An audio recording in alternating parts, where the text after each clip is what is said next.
The aims of the Building Resilience for Emergency Response project is to support small to medium not-for-profits to respond and cope with disasters and for us to foster greater recognition of the sector's role after disasters. We want to ensure through our advocacy that place-based, locally driven emergency responses align with and inform emergency management systems. NCOS recognises the changed landscape that services are operating in and is advocating for both funding and systemic change, specifically for the importance of embedding place-based NGOs in emergency management systems to improve the local responses and recovery. So with all of that in mind, we're really eager to offer the sector access to learning, which will support you to respond to disasters. We all know that we're going to continue to see more of what we've experienced in the past few years. And so the webinar today on post-traumatic growth has been developed through the research that was done into the recovery of people and communities after the bushfires in Victoria. Post-traumatic growth refers to the strengths people have or can develop as a consequence of and in the aftermath of traumatic experience. And this often anticipated change can be one of the many responses to trauma that people may experience. Today, the webinar will cover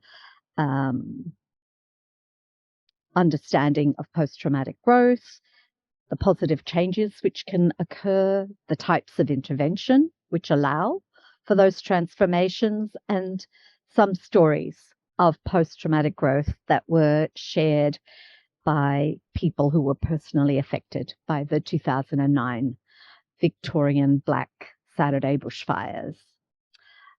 Before I introduce our presenters, Lou Harms and Rhonda Abotomy, I'd also like to introduce my colleagues, Eleanor Harris, the project manager, and Forever to POW, our project assistants. So Professor Lou Harms is the chair and head of social work at the University of Melbourne. Lou worked in social work practice in hospitals and educational contexts, and then moved into academia, taking her interests in trauma, resilience, and recovery into her teachings and research activities. One of her key areas of focus has been as a chief investigator on the Beyond Bushfires longitudinal study. And this study looked at mental health and community resilience following the Black Saturday bushfires in Victoria. She's also conducted a study with Rhonda and others focusing specifically on post-traumatic growth after these fires. Rhonda is a post-traumatic growth advocate and presenter. She champions lived experience, partnered with formal expertise to optimize people-oriented outcomes in trauma management. Rhonda's mission is expanding post-traumatic growth and knowledge and resources to enhance trauma preparedness and recovery. And she's become a very strong advocate and was driven to contribute to disaster policy improvements after losing multiple family members to bushfire. She's been a Victorian Bushfires Royal Commission witness, a VBRRA Bushfire Bereaved Advisory Group volunteer, and worked in a University of Melbourne interdisciplinary research team who investigated post-traumatic growth after Black Saturday. Rhonda's a proud parent, author of bushfire poetry and recovery initiatives, and a novice artist. So I'm going to hand over to both Lou and Rhonda in a moment. I just want to let you know some technical information on the running of the webinar. This presentation will be recorded. All of you will be muted during that time, and you will have access to the chat function throughout the webinar. We invite you to write your questions through the chat function. We'll keep a record of these, and Eleanor and I'll monitor that, and we'll pass those questions on to Lou and Rhonda at the end of the webinar, where we've left about 15 minutes for a Q&A session, and we will turn off the recording at that time. And so without any further pause, I'm going to hand over to Lou. Thank you very much, Prabha, for that introduction and importantly for the invitation to come and speak with you all today. So thanks for joining this discussion with us. I want to acknowledge that I'm on Wurundjeri land here in Melbourne, and certainly to pay my respects to the elders past and present who've occupied, led and nurtured this land and left us with great wisdom to gain from, and particularly in the disaster space, I think too. So I'll just click this on. I will move to really thank you from the outset for your participation in this discussion and your interest in this concept of post-traumatic growth. We really want to acknowledge from the outset that we recognise, probably don't know the great detail of, but the great strain you've all been under in New South Wales through multiple disasters over recent times. So not only COVID, but of course all the floods that have been occurring repeatedly. And I know that you're very much still in the midst of those threats.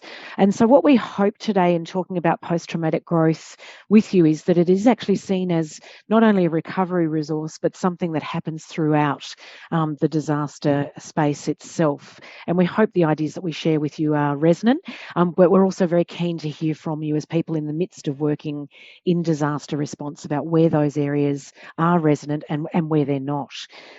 So we want to recognise your expertise in this room as well, and as Prabha said, to invite your contribution on the chat with us. Today we're going to do four things. As Prabha explained, to talk a little around what is post-traumatic growth and to talk about our research that we've done primarily in that bushfire recovery context. And then move in the second part to Rhonda's lived experience and research experience in that space, and really throughout to highlight the strategies for the ways in which, particularly at community level, we think that post-traumatic growth can be fostered and enhanced, and perhaps talking through some of the things that cut across that happening. So just to touch on really this concept of post-traumatic growth, you may or may not have heard about it, but primarily it's come from health research initially and the work of Tedeschi and Calhoun that were looking at breast cancer recovery and a range of other health traumas, and really flagging that people predominantly, alongside the distress experiences, recounted experiences of growth. And their work led to the recognition of these 5 domains of post-traumatic growth that have really stood the test of time over some 30 or so years now. And really that idea that when people's lives are confronted with disaster and trauma, that people frequently report a new appreciation of life.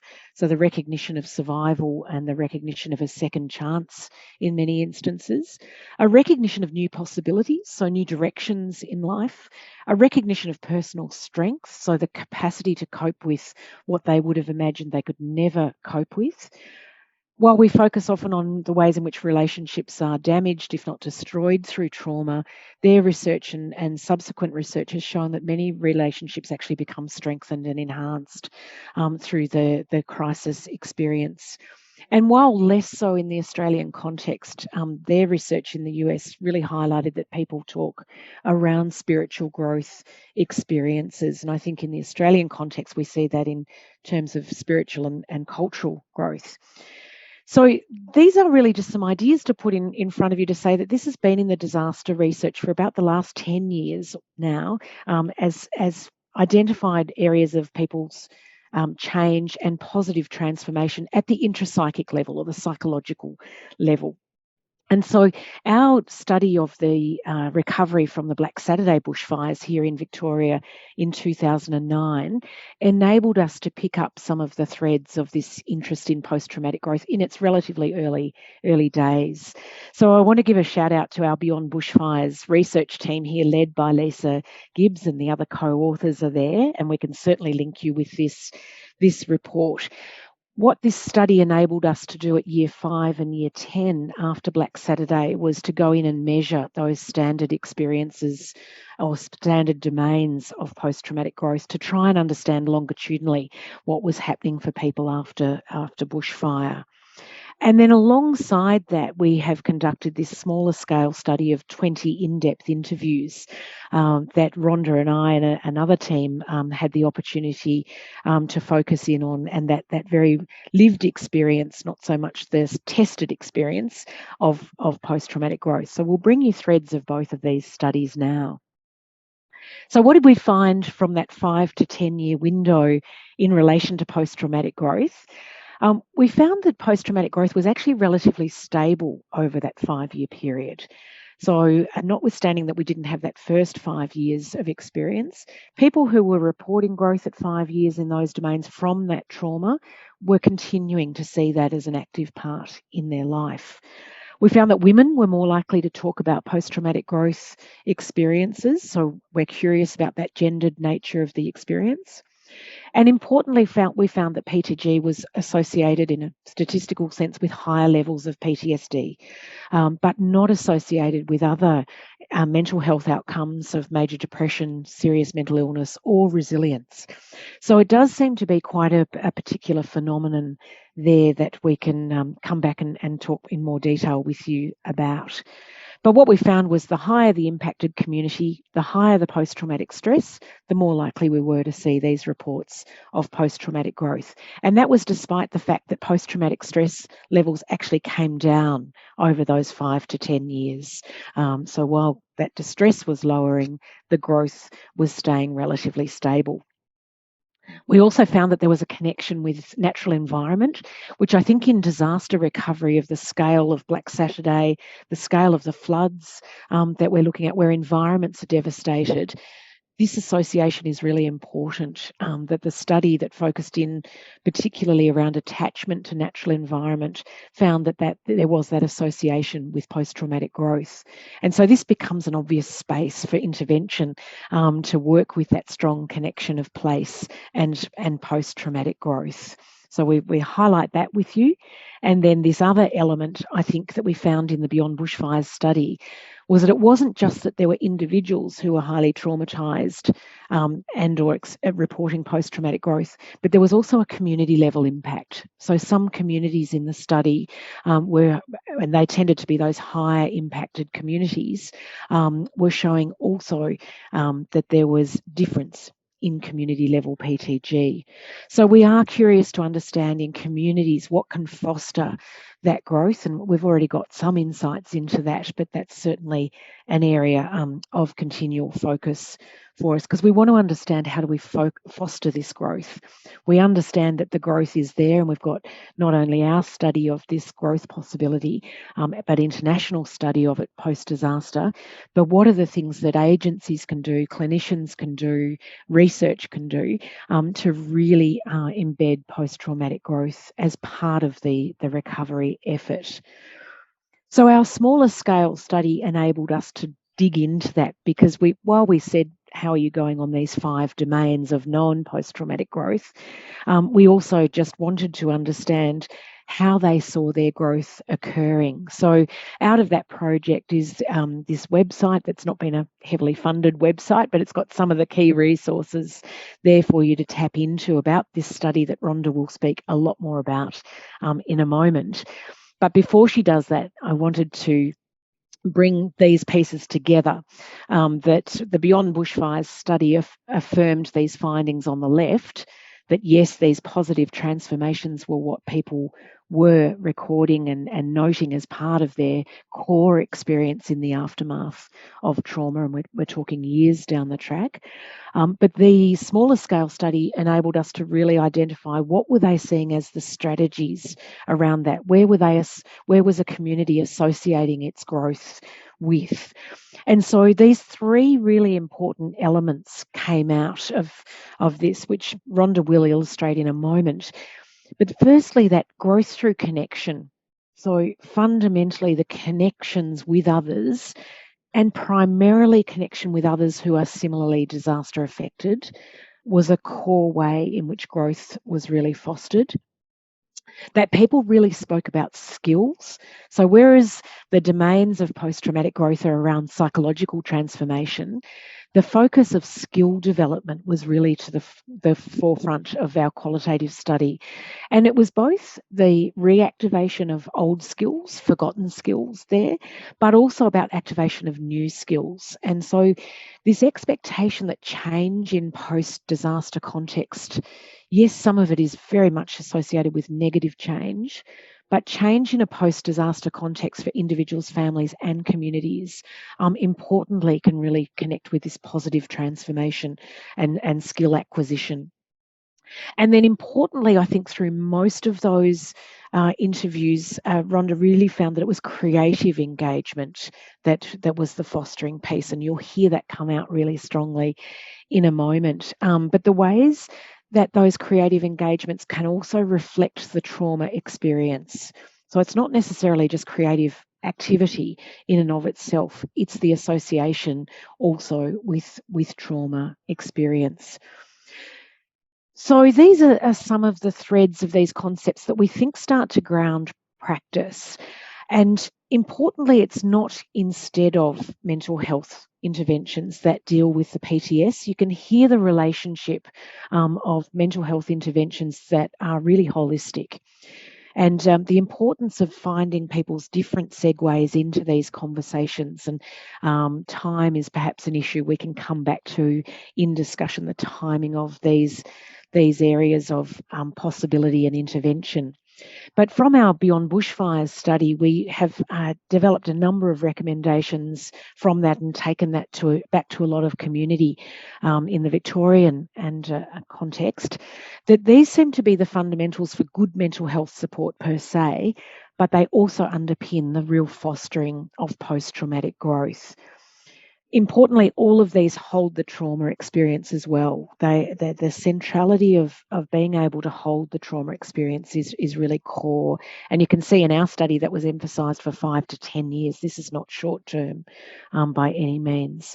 But this idea of how do we continue to build the personal capacity to help others and bring that positive transformation conversation into that space, particularly when people are burnt out, particularly when people are so invested in supporting so many others. But what is that personal capacity building piece? What are the ways in which community groups can really be strongly supported here and funded appropriately to bring in interventions? So there's a lot of fly-in, fly-out work that happens in the post-disaster space, but core community agencies like yourselves are the bread and butter of so much of the disaster recovery efforts, short and long term. So how do we do that optimally? And how do we support the community leaders to do that? And for the post-traumatic growth in particular, how do we promote those connections across communities and bring in exemplars of coping and growth? And when Prabha asked us about this webinar to give some examples of activities that had been set up around post-traumatic growth, we had to say we don't know of any deliberately theorised community interventions, but we know it's there in so many pieces. But we would love to hear from you around those possibilities. Importantly for post-traumatic growth, and I think particularly that spiritual and cultural element, that restoration in the physical sense, but of gathering spaces and places, and how to monitor over time the group membership and to guide leadership recovery strategies. So that very much that idea that post-traumatic growth and good recovery is really organic and local to communities. There's a no one size fits all piece here, and we have the same mindset then in thinking about post-traumatic growth. It's about the unique and particular circumstances, even though we think there are certainly some principles that are resonant across communities. So we know many of you are doing these things already. We hope in the discussion to get back to hear from you about that connection then with post-traumatic growth more explicitly. But to bring all of this theory in a sense to life, I'm going to hand over to Rhonda now to talk to her experience, the experience of others in the study, and then bring it back to some more strategies to think around. Just before you do that, Lou, there is a question in the chat about a website that you mentioned, if maybe we could just write that into the chat for people. I'll do that certainly while, Rhonda, you're talking. So I'll hand over to you, Rhonda. Thank you. Thank you very much, Lou. I really appreciate it. And welcome to everybody. And thank you for your interest in post-traumatic growth. It's a topic that's very dear to my heart and that I have a great passion for. I feel very privileged to be working with Lou, a trauma expert, and who's also got a great passion around this topic. She brings that top-level expertise to the table, and what I bring to the table is the lived experience, or that bottom-up experience around post-traumatic growth. I'd like to also acknowledge that, as Lou did, the trauma, there's a lot of trauma that people are dealing with at the moment and a lot of challenges, and that's not going away anytime soon. And just to really recognise that a lot of people are dealing with many, many challenges. I accidentally found out about the phenomenon of post-traumatic growth, and it was quite a few years after I lost my family members in the Black Saturday bushfires in 2009. And it shocks me even today to think that I found out about post-traumatic growth accidentally, because if there's anything that I really wish I had been educated about, it's about post-traumatic growth. And that's an enduring message that I'd like to share, is to have you question, are you accidentally finding out about this? How could it be that we don't actively tell our population that post-traumatic growth is a real and a recognised experience?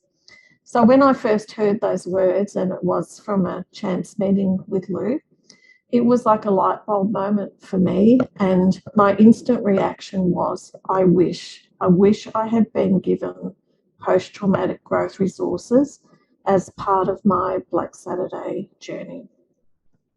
So what I'm here to do today is to share with you the lived experience of post-traumatic growth. I'll share a little bit of my own, but mostly I'll share with you the lived experience shared by the participants in our in-depth qualitative study. It's important to recognise that post-traumatic growth is not the same as resilience, and it's about growing and changing positively because of trauma and as a response to trauma. Next slide, thanks, Lou.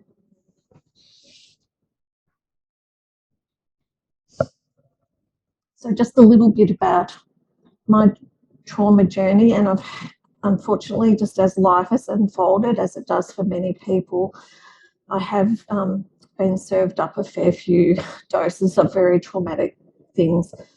I'm a life-threatening illness survivor, and that's something that I will continue to navigate as my life continues. Unfortunately, I'm divorced. Most tragically, I lost 3 of my family members in the Black Saturday bushfires. I was living in the city at the time, and my family members were living in a country area that was affected. And probably, apart from the absolute horrendous loss and bereavement, a shocking thing that happened was that I was told I didn't meet the criteria as a bushfire affected person because of my city postcode. So that spurred me to become a big advocate for inclusion and making sure that trauma impacted people, regardless of where you are included in trauma and recovery considerations. I lived for 5 years as part of a work in transfer in America and in Los Angeles, and unfortunately was there during the Northridge earthquakes. It were very severe earthquakes that hit Los Angeles. My very close family member in my immediate family was in New York for a meeting in one of the towers when the September 11th attacks happened. And then after the earthquakes in Los Angeles, I went to Hawaii to try and recompose myself for a brief holiday, and a hurricane hit. They're just some examples of the trauma experiences that have impacted my life. So I have had a bit of experience navigating with it and I know that people encounter trauma all the time. But where does post-traumatic growth fit into this? I actually needed post-traumatic growth acknowledgement because, unbeknownst to me, I was having those experiences, but I didn't have a language to describe it. I didn't hear anyone else using words or talking about the phenomenon. I actually needed to see, to hear, to touch post-traumatic growth resources. I needed examples, and I needed the connection with other people so that it didn't feel like strange, isolated experience that I felt a sense of stigma and shame discussing. Next slide, thanks, Lou.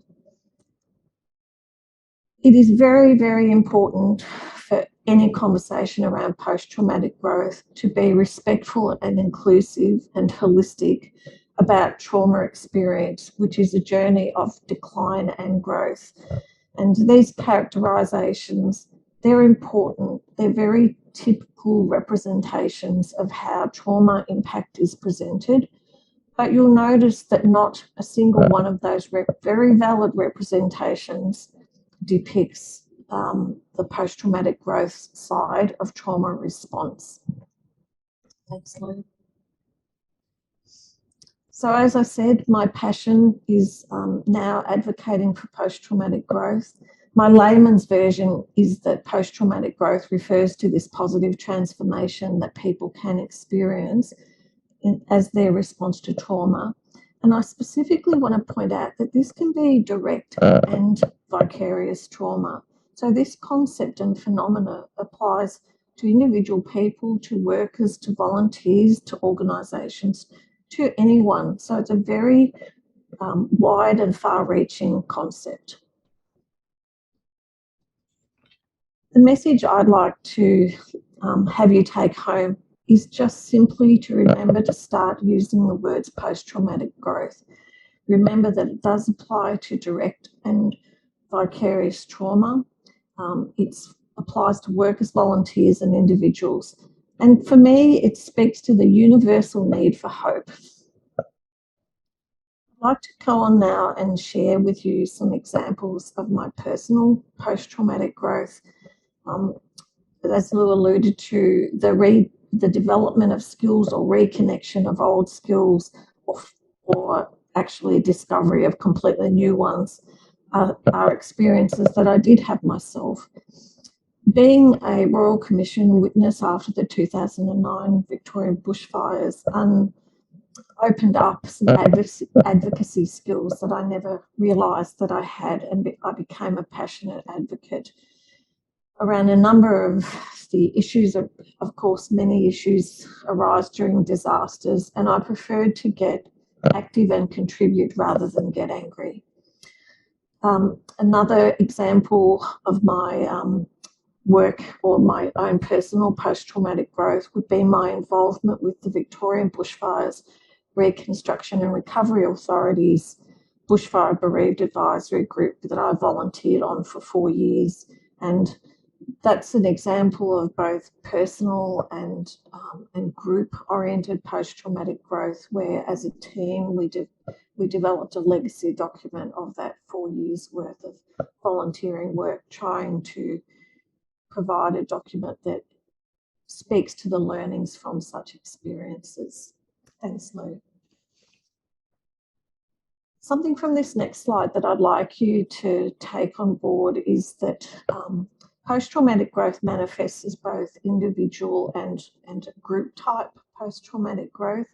So a number of my initiatives, I think probably because I was in quite an isolated situation, being not disaster location personally located, is that I did have a lot of personal post-traumatic growth around individual initiatives.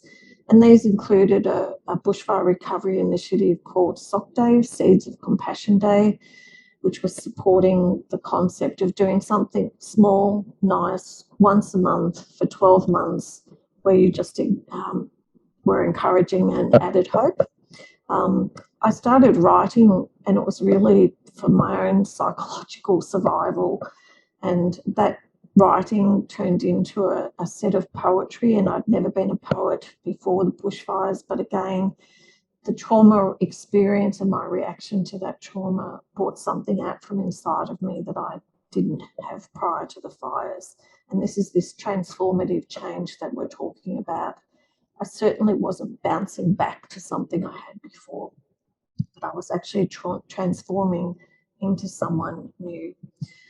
And then I was invited to join into Melbourne University study on Black Saturday post-traumatic growth, and so stepped out of my kitchen into this survivor-informed research project, and that is the link to the website that someone was asking about before.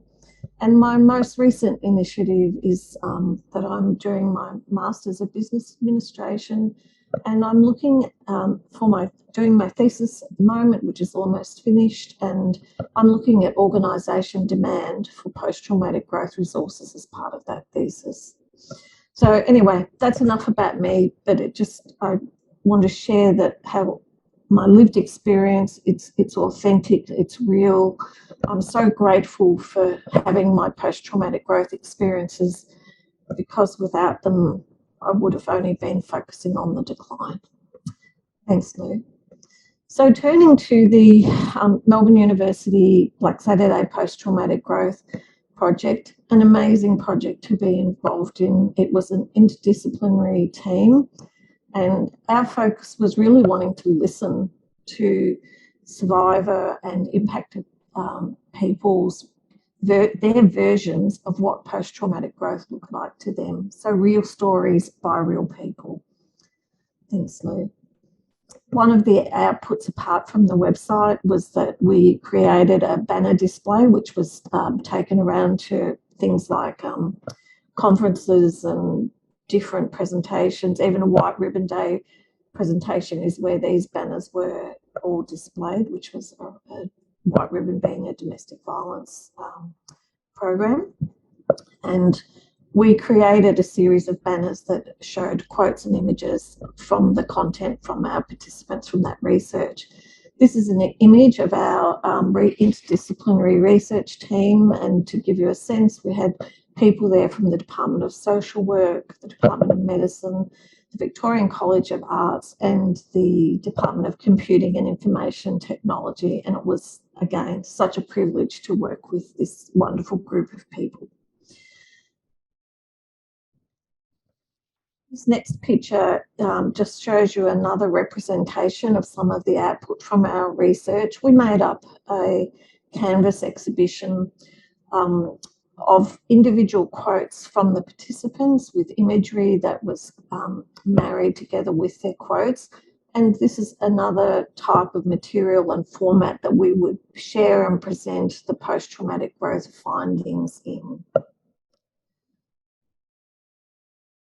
So post-traumatic growth, what's your story? That lived experience is at the heart of everything that I am sharing with you today. Coming out of that research, there were a whole series of key themes around post-traumatic growth symbols. As Lou alluded to, the role that creative expression and community projects seem to come out as a consistent theme amongst the participants' stories that they shared. The relationships and the growth of relationships was very strong, as was the acquisition of skills and knowledge that were acquired, discovered, reconnected with. And also there was some really interesting conversation around the topic of time. And some people, a common question is what's the right time for post-traumatic growth? And one of my most profound learnings through the research was that it happened at so many different times for so many different people that I learned to really suspend and actually put a big block on trying to apply a time constraint to that concept. So I want to share now some examples of post-traumatic growth stories that the participants shared. This first example is around a project called the Tree Project. This was initiated by a community member who was part of a blacksmiths association in Australia that had linkages with International Blacksmiths Association. And fairly soon after Black Saturday, there were people who said, I just want to do something to show that I care and to offer some support. And they'd made it, they came up with the idea that they would try and make a little shrub, like out of a forged steel small shrub. This project absolutely took off and developed a life of its own. It's a very organic example of how a PTG themed project can develop its own life and form. So that little shrub ended up turning a few years later into a 10-metre steel tree that's now a memorial located in a very small rural area called Strathewen in Victoria. There were contributors from globally, 20 countries, people from 20 countries sent forged leaves to be added to that tree. And it provided an outlet for people affected by trauma from all across the world by the trauma of the Black Saturday bushfires to contribute to a project. So the tree project is an amazing example of post-traumatic growth. And the manager of that project was keen as one of the participants to join into this project to talk about the post-traumatic growth that evolved from that project for so many of the people that were involved with it. The next slide shows another community project, and it might be a little hard to read, but the stitching on that piece of embroidery said, here we are, a community looking out for one another. And this stemmed from a relief and recovery centre that popped up where donated goods were being stored, and they'd had a lot of sewing materials stored there, and the people who'd gone to help at that recovery centre and help distribute the goods decided that a Stitch and Chat group would be very helpful in their small rural community to help in the recovery journey. And this then evolved into having international links, a bit similar to the tree project, because this very tiny rural community a few years later reached out to the people who were bereaved by the New Zealand mine disaster, and some of the women from that bereaved from that mine disaster came over to Victoria and spent some time with this Stitch and Chat group in this rural area. So it's amazing the linkages from just that started with sorting some thread in a relief centre. They give examples also of that similar projects would be like the quilting projects and the teacup projects and the community meal projects and the tool hubs that have flowed out of disasters are great examples of post-traumatic growth. One of the participants who joined in the Black Saturday research contributed this little embroidered name tag as her personal symbol of post-traumatic growth to her. This person is a district nurse, but was also they're a worker in the disaster recovery space, but they were also personally involved with their house partially destroyed by the fires. And the power of being able to be involved in a community creative project is really captured by her very powerful words. When she sent that little name tag in, she said to me, I felt that I had lost my identity and somehow embroidering my name made me feel I still existed. The next slide is also a very deeply individual and personal example of post-traumatic growth. This is the hand of a really lovely man, a fireman, someone suffering terrible post-traumatic stress by his own declaration. And he was involved in the tree project and learnt, he'd never hit a piece of hot metal before. He learnt how to forge and that's the leaf that he forged himself. with some training and help and a lot of support. And his words to me were, "This project saved my life." So the power of community creative projects, discovery of growth, he again self-identified this as his symbol of post-traumatic growth. The next slide is a picture of a painting that a police officer shared with me, and he had gone and very begrudgingly, because he had so much other stuff on his plate, he also was work and personally involved and had lost his own home to the Black Saturday fires, and there he was also trying to look after his community, still do his policing work. And there were a wonderful group of Tasmanians who had donated a whole shipping container of artworks, but it was only 4 months after the fires. And people, as you said, no homes. We were still rebuilding fences to keep our cows in. We hardly had clothes on our backs. This whole shipping container of artwork turned up, and he was thinking, oh my goodness, what do I want a piece of art for? Yet when we did this research, and by the time I interviewed him was about 6 years after Black Saturday, he shared this piece of art as his symbol of post-traumatic growth and shared how absolutely dear it is to him, and somehow for him it captured his growth journey.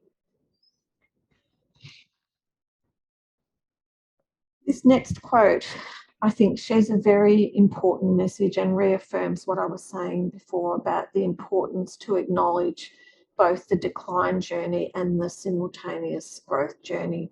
So this was a teacher, a mum, a founder of a ladies' community recovery group in one of the very severely bushfire affected areas. And she said, I'm not grateful for the fires, but I am grateful for not only the opportunity to grow, but for the safe environment in which to do that. And, alluding to the need to have a safe space to be able to grow.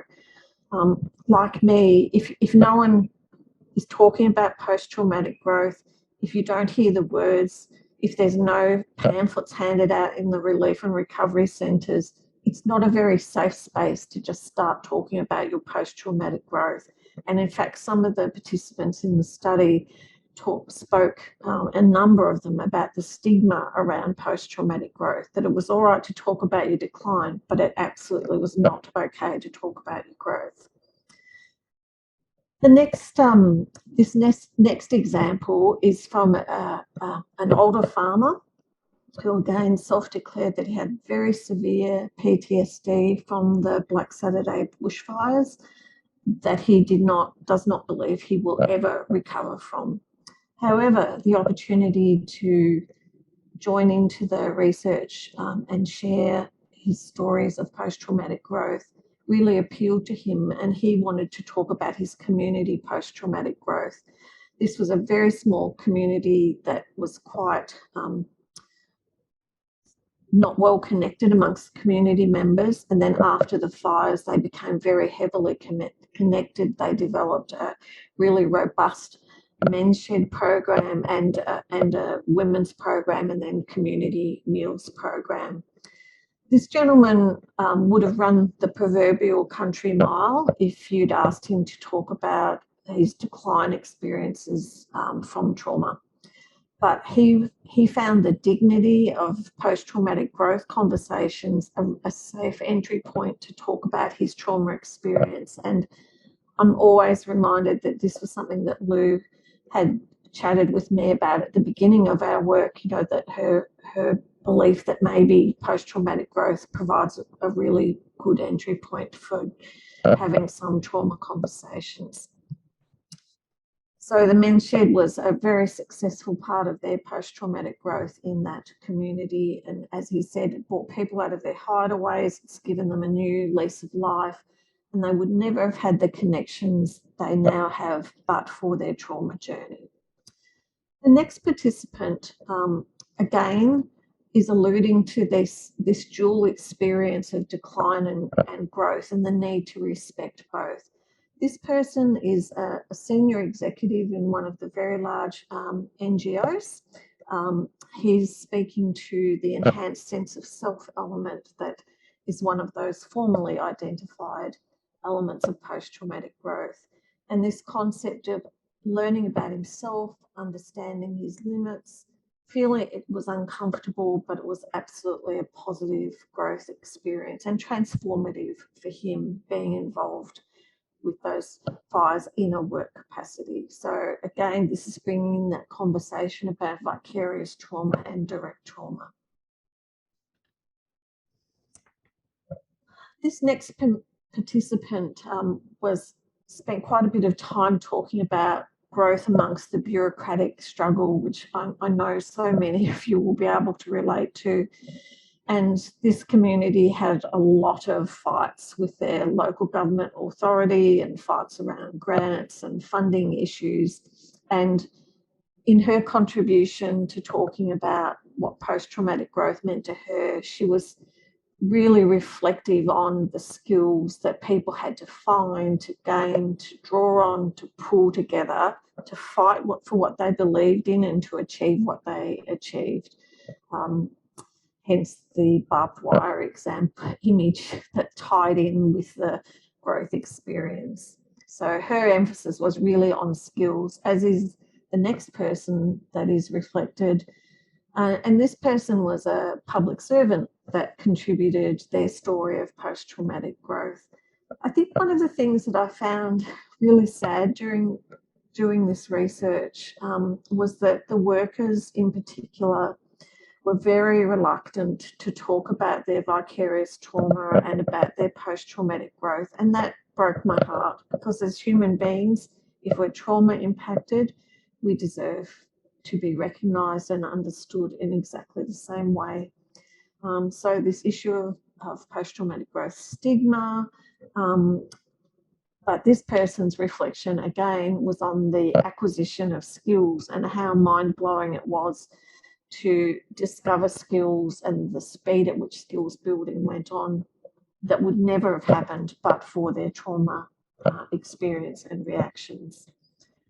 So I'd just like to return to the slide that I put up earlier, which is really emphasising all the decline elements, and invite you to think about those lived experience examples of post-traumatic growth that I've described in these prior slides, and really, ask yourself questions. Do we acknowledge all the holistic traumatic experience and reactions to trauma, or are we singularly and fairly silo focused on all the negative and decline impacts?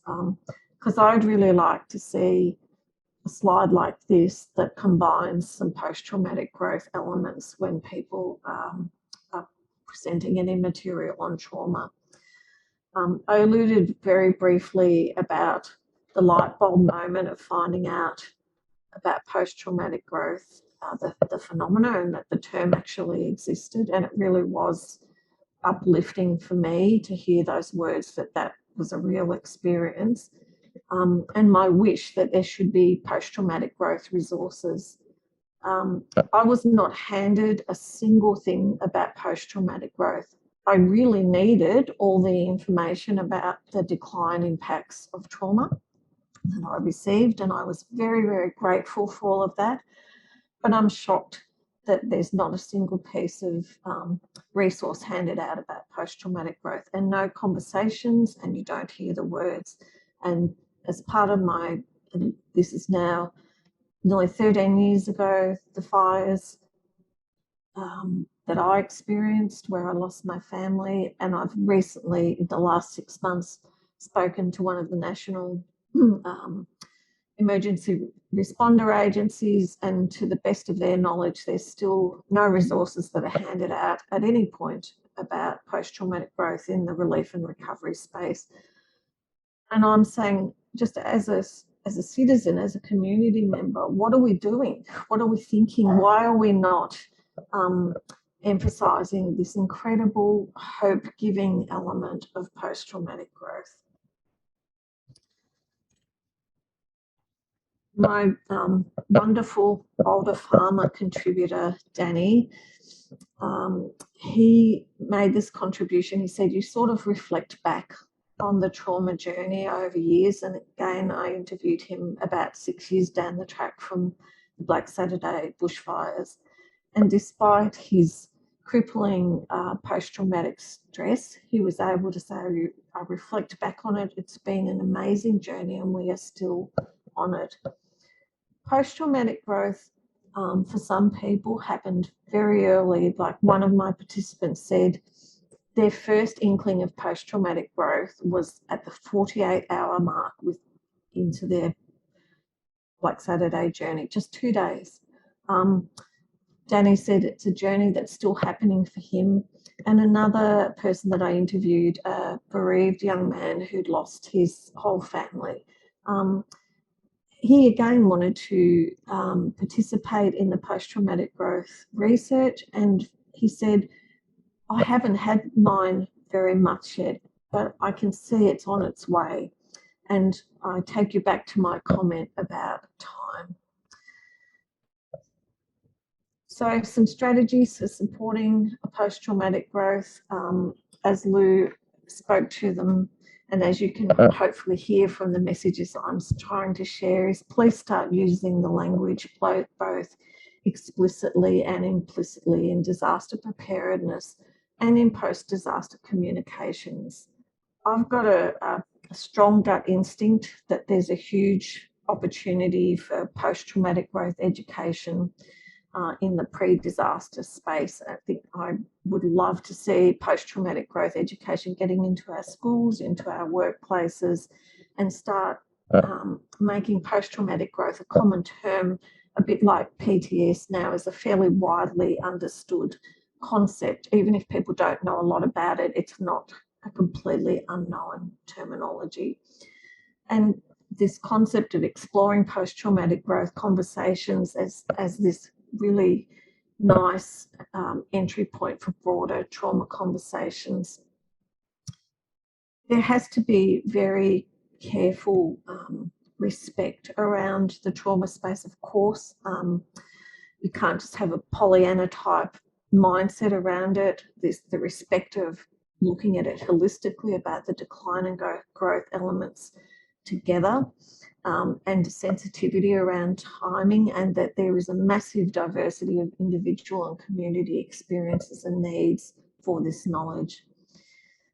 The potential for post-traumatic growth awareness and knowledge to help promote and strengthen community connections, I think, has been demonstrated by many of the projects I've shared with you today. And also making sure that we bring in what I call non-community aligned people, is making sure that every trauma impacted person, regardless of their postcode, is embraced into this space. Again, I'm thinking about the volunteers, the workers, the people who are affected but don't live in the location of wherever the disaster occurs. We need to make sure that we're not so location place centric that we forget about the people. So I like to say people before property in place. So we just make sure we keep that in mind. Creative engagement opportunities just came out as a dominant theme in the stories shared by the participants in the research. And it was very diverse, the sharing, but the opportunity in the creative engagement space is huge. There needs to be more research. In post-disaster contexts, I would love to see more research about children's post-traumatic growth. I haven't seen any material around children's post-traumatic growth and their needs and wants. Thank you. Thank you so much, Lou and Rhonda. That was such an enlivening presentation and presented materials that I think many of us wouldn't have heard before. And some of that is coming through in the comments, in terms of appreciation for what you've both shared today. I would like to open it up to people to ask questions. You can do that in the chat if you'd like to, or you can unmute yourself and ask the question and raise your hand so we know to call on you to ask the question.